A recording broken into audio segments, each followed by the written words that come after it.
Hello, good morning to everyone. Welcome to Tech Easy. Today in this video, I'll tell you how you can disable ad blocker on Windows, which is Windows 10 or Windows 11. See, open the Google Chrome web browser on your computer and click on these three dots. Once you click on these three dots, at the bottom you will find settings gear icon. You need to click on that.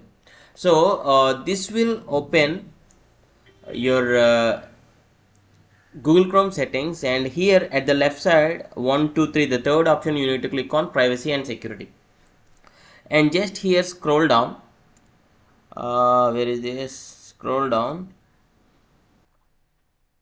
and here you'll find something like site settings. You need to click on that site settings and again scroll down and see additional content settings. There is a option like additional content settings, and there is a drop down here. You need to click on this, and once you're here, there is a option called intrusive ads. So when you feel like some websites will pop up showing you something like please disable ad blocker so that you may continue. In that case, if at all if you want, you need to come here and click on any site that you visit can show any ad to you.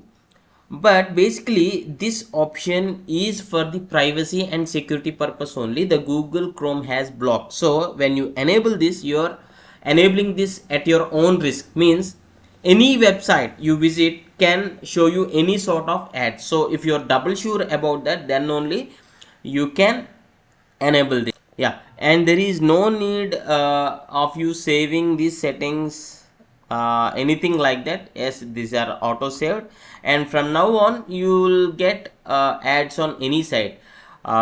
Yeah, by if any chance if you want to disable that in the future again, enable the ad blocker again, you need to visit the same process.